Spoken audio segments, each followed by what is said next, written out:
Hi hello welcome back to my mini vlog. ಇದು ಬಂದು Friday mini vlog ಆಗಿರುತ್ತೆ. ಬೆಳಗ್ಗೆಯಿಂದ ಸ್ಟಾರ್ಟ್ ಮಾಡ್ತಾ ಇದ್ದೀನಿ. 5 ಗಂಟೆಗೆ ಎದ್ದು ಮನೆಯೆಲ್ಲ ಕ್ಲೀನ್ ಮಾಡ್ಕೊಂಡು ಆದಮೇಲೆ ಸ್ನಾನ ಮುಗಿಸಿ ಬಂದು ದೇವ್ರ ಮನೆಯೆಲ್ಲನೂ ಕ್ಲೀನ್ ಮಾಡಿಕೊಂಡು ಪಾತ್ರೆ ಎಲ್ಲನೂ ವಾಶ್ ಮಾಡಿಕೊಂಡು ಅದನ್ನು ಒರೆಸಿ ಇವಾಗ ಕುಂಕುಮನ ಹಚ್ಕೋತಾ ಇದ್ದೀನಿ ಪೂಜೆ ಮಾಡೋದಕ್ಕೆ ಅಂತ ಹೇಳಿ.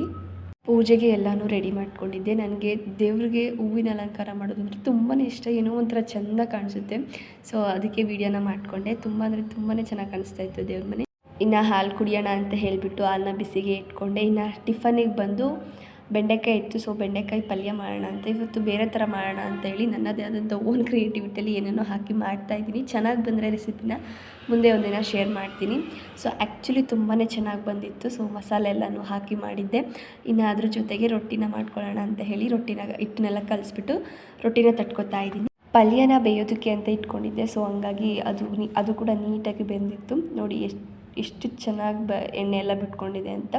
ಸೊ ಈ ರೆಸಿಪಿ ಚೆನ್ನಾಗಿ ಬಂದಿತ್ತು. ನಾನು ಒಂದು ಸಲ ಶೇರ್ ಮಾಡ್ತೀನಿ ಈ ರೆಸಿಪಿನ. ಹಾಗೆ ರೊಟ್ಟಿನೆಲ್ಲ ತಟ್ಕೊಂಡಾಯ್ತಲ್ವ, ಸೊ ಇವಾಗ ಬೇಯಿಸ್ಕೊತಾ ಇದ್ದೀನಿ. ರೊಟ್ಟಿನೆಲ್ಲ ಬೇಯಿಸ್ಕೊಂಡಾದ್ಮೇಲೆ ಇನ್ನೂ ಟೈಮ್ ಇತ್ತು ಮತ್ತು ನನ್ನ ಮಗಳು ಮಲ್ಕೊಂಡಿದ್ಲು. ಸೊ ಇವಾಗಲೇ ಮಧ್ಯಾಹ್ನಕ್ಕೂ ಸಹ ಅಡುಗೆ ಮಾಡಬೇಡ ಅಂತ ಹೇಳಿಬಿಟ್ಟು ಏನೂ ಇರಲಿಲ್ಲ ಸಾಂಬಾರು. ಸೊ ಹಂಗಾಗಿ ಪಪ್ಪು ಮಾಡೋಣ ಅಂತ ಹೇಳಿಬಿಟ್ಟು ಒಂದು 10 ನಿಮಿಷನ ಬೇಳೆನ ನೆನೆಸಿಟ್ಕೊಂಡಿದ್ದೆ.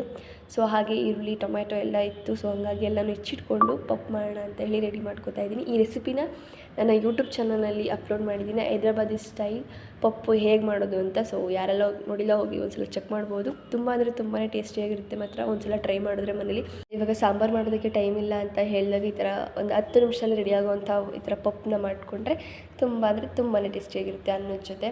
ಸೊ ಇನ್ನು ನನ್ನ ಮಗಳು ಮಲ್ಕೊಂಡಿದ್ಲು. ನೋಡಿ ಯಾವ ರೀತಿಯಲ್ಲಿ ಮಲ್ಕೊಂಡಿದ್ದಾಳೆ ಅಂದರೆ, ಅವಳ ಜಾಗ ಬಂದು ಆ ಕಡೆ ಲಾಸ್ಟು, ನನ್ನ ಜಾಗಕ್ಕೆ ದಿನ್ಬಿಟ್ಟಿದ್ದೆ. ಸೊ ಆ ಜಾಗಕ್ಕೆ ಬಂದು ಮಲ್ಕೊಂಡಿದ್ದಾಳೆ. ಅಷ್ಟರಲ್ಲಿ ವಿಷಲ್ ಕೂಡ ಆಯ್ತಲ್ವ. ಸೊ ಹಂಗಾಗಿ ಪಪ್ಪುನ ಸ್ಮ್ಯಾಶ್ ಮಾಡಿಬಿಟ್ಟು ಒಗ್ಗರಣೆ ಹಾಕ್ಕೊಳ್ಳೋಣ ಅಂತ ಹೇಳಿ ಕರಿಬೇವು ಮತ್ತು ಬೆಳ್ಳುಳ್ಳಿನ ಬೇಯೋದಕ್ಕೆ ಹಾಕ್ಕೊಂಡಿರಲಿಲ್ಲ. ಸೊ ಹಂಗಾಗಿ ಎರಡನ್ನೂ ಒಗ್ಗರಣೆ ಹಾಕ್ಬಿಟ್ಟು ಆ ಪಪ್ಪನ್ನ ಕೂಡ ರೆಡಿ ಮಾಡಿಕೊಂಡೆ.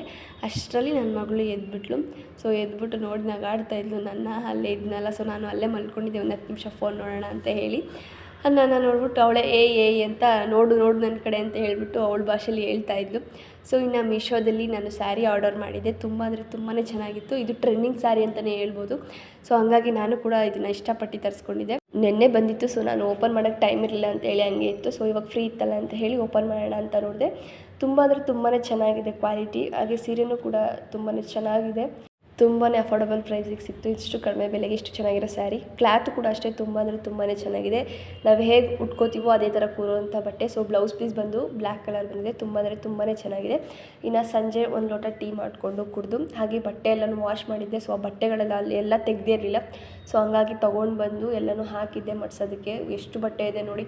ಎಲ್ಲನೂ ತೊಗೊಂಡೋಗ್ಬಿಟ್ಟು ನನ್ನ ಮಗಳು ಕೆಳಗಡೆಗೆ ಎಸಿತಾ ಇದ್ದು.